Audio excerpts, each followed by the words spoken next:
इस चैनल पे पहली बार हो तो इस चैनल को सब्सक्राइब कर लीजिए, साथ ही बेल आइकन को प्रेस कीजिए ताकि आने वाले वीडियोस के नोटिफिकेशन आप तक तुरंत पहुंच सके। जैसे कि हम सभी जानते हैं कि कोविड-19 या ओमिक्रॉन ज्यादा बढ़ रहा है, जिसकी वजह से एजुकेशन इंस्टीट्यूशंस में भी डाउट ज्यादा हो चुका है और डाउटफुल हो चुके हैं कि स्कूल्स आगे कंटिन्यू होंगे या स्कूल्स को बंद करना पड़ेगा।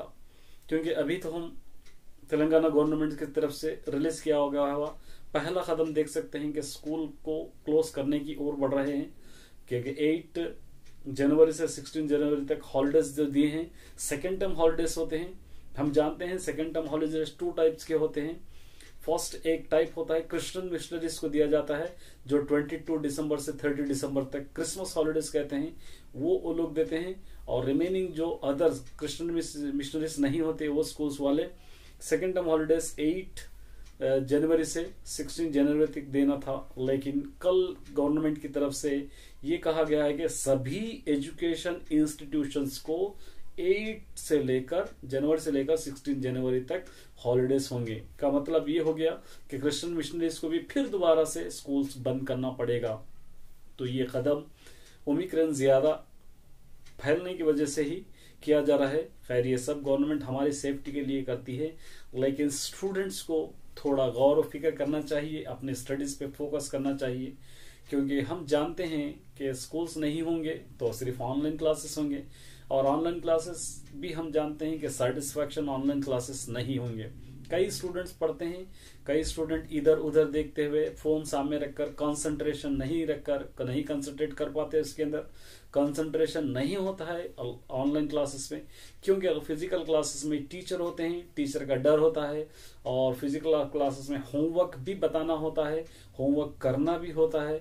हमको क्लास के अंदर जितना भी वर्क होता है वो ऑनलाइन क्लासेस पे नहीं हो पाता, ये हम सभी को मालूम है। ऑनलाइन क्लासेस सिर्फ एक धक्का है, धक्के का मतलब ढकलना है, सिर्फ चलाना है, क्योंकि उससे कोई सेटिस्फैक्शन नहीं होते। 90% बच्चे सेटिस्फाइड नहीं होते, क्योंकि हम डाउट वहां पर नहीं पूछ सकते हैं। ये बहुत सारे प्रॉब्लम्स हमको आ सकते हैं, क्योंकि बहुत सारे स्टूडेंट शायद खुश भी होंगे, बहुत सारे स्टूडेंट नाराज भी होंगे।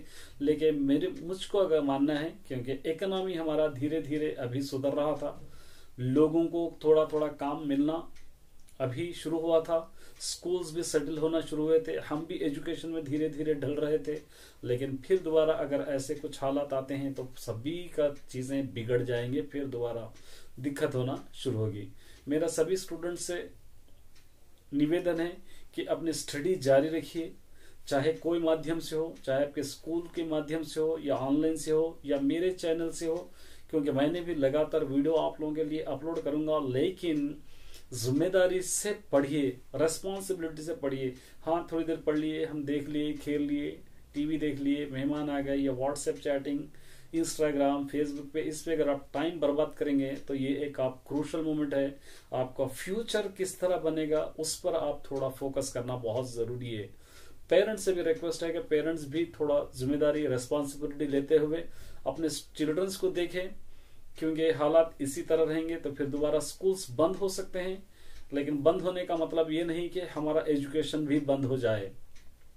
स्कूल्स बंद होंगे या स्कूल बंद हो रहे हैं तो हम लोग, हमारी रिस्पॉन्सिबिलिटी बनती है कि हम हमारी स्टडीज को जारी रखें, और चाहे कुछ भी हो जाओ, हम जो वक्त पढ़ाई में लगा रहे हैं वो वक्त अभी भी हम लगाएंगे।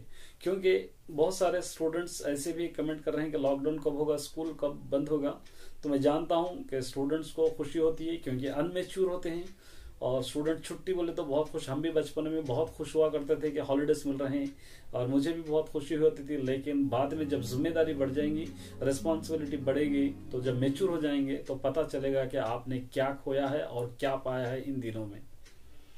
तो इसलिए मैं ये वीडियो बनाने का मतलब यही है कि 8 से 16 तक हॉलिडेज आ रहे हैं, तो उस हॉलिडेज को बिल्कुल आप जाया मत कीजिए, वेस्ट मत कीजिए। जो आपका स्टडीज जवर्स है, जो आप पढ़ना चाहते हैं, उसको कंटिन्यू कीजिए। और चाहे मेरे वीडियोस के थ्रू हो, चाहे आप दूसरा माध्यम जो भी आपको मिलता है, या स्कूल टीचर्स या ट्यूशन टीचर्स जो भी हो, या स्पेशल क्लासेस जो भी हो, आप लोग उसको अपनी कंटिन्यू रेगुलर रखिए, क्योंकि अगर कंटिन्यूटी एक बार चली गई तो फिर आपको ढलने के लिए फिर 1 महीना टाइम आपको खपना पड़ेगा। क्योंकि हम जानते हैं स्टार्टिंग जब स्कूल्स हमारे ओपन हुए थे और जब हम देखेंगे तो 1 से 1.5 महीना हमको लगा था कि हम सेटल होने के लिए स्कूल्स में, क्योंकि घर में हमको लॉकडाउन में घर में रहने की आदत सी हो गई थी, जिसकी वजह से हम कभी सो रहे थे, कभी लेट रहे थे, कभी बैठ रहे थे, कभी खेल रहे थे। लेकिन स्कूल में जब गए तो हमको वहां पर हेजिटेशन, थकावट, तबीयत खराब हुई जैसा ऐसा हमको महसूस हो रहा था। तो फिर दोबारा अगर इसी हालत बनेंगे तो ऐसे ही महसूस होगा। तो वो हालत हमको दोबारा नहीं लाना है, तो हमको स्टडी कंटिन्यू करना है और स्टडी हमको एक रेस्पॉन्सिबल पर्सन बनकर हमको पढ़ना है, क्योंकि एक क्रूशियल मोमेंट है। पढ़ाई अगर ही है तो ही हमारी लाइफ है, हम अच्छा सेटल हो पाएंगे, हम जो चाहते हैं वो कर पाएंगे। अगर नहीं इसी तरह वक्त जाया होगा तो पता नहीं एग्जाम्स भी क्या लिख पाएंगे, आपको क्या नहीं लिख पाएंगे हमको पता नहीं है। तो मेरा रिक्वेस्ट है कि जो भी मैं वीडियो अपलोड कर रहा हूँ उस वीडियो को गौर कीजिए, लिखिए आप और अच्छी तरह पढ़ने की कोशिश कीजिए। मैं भी 8 डेज जो हॉलीडेज मिल रहे हैं उसके अंदर रोज वीक में 1 टाइम या 2 टाइम, वीक में 3 वीडियोस तेलुगु स्पोकन के और मैथमेटिक्स बेसिक प्रॉब्लम्स के अपलोड करूंगा। उसको कम से कम प्रैक्टिस करने की कोशिश कीजिए। मैं ये नहीं कह रहा कि सिर्फ मेरे वीडियोस देखिए या मेरे चैनल ही देखिए, बल्कि आप अपने रिस्पॉन्सिबिलिटी से कौन से भी चैनल, कौन से भी वीडियोस देख सकते हैं, कौन सी भी स्टडी आप कर सकते हैं। लेकिन मेरा बोलने का मतलब ये है कि आप अपने स्टडी कंटिन्यू रखिए, क्योंकि हम लोग नॉलेज पूरा हमारे पास खो चुके हैं। हम 1.5 साल जो लॉकडाउन हुआ था, जो बंद था, बहुत खो चुके हैं हम।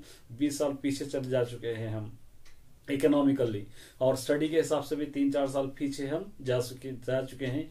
कई स्टूडेंट्स को पढ़ना लिखना पूरी तरह भूल चुके हैं, पढ़ना लिखना नहीं आ रहा है। तो उन लोगों को फिर कवर होने के लिए फिर टाइम लगेगा, क्योंकि धीरे धीरे वो लोग अपनी मंजिल की ओर आ रहे थे। लेकिन फिर हालात ऐसे बने हैं, हमारे हाथ में कुछ भी नहीं है, हम कुछ भी नहीं कर सकते।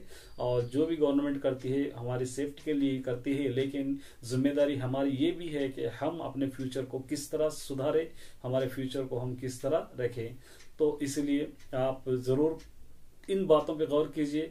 और मेरे इस बातें अगर आपको किसी को बुरे लगे हैं तो मैं माफी चाहता हूं, अगर किसी को अच्छे लगे हैं तो नीचे कमेंट सेक्शन में कमेंट करके मुझको बतलाइए कि क्या ये मैंने सच कहा है या झूठ कहा है। ये क्योंकि मैं खुद जानता हूं कि कितना लॉस हो चुका है, क्योंकि मेरे घर में खुद मेरे बच्चे हैं। उन लोगों के हिसाब से मैं अंदाजा कर सकता हूं कि बाकी के स्टूडेंट्स का क्या हाल होगा।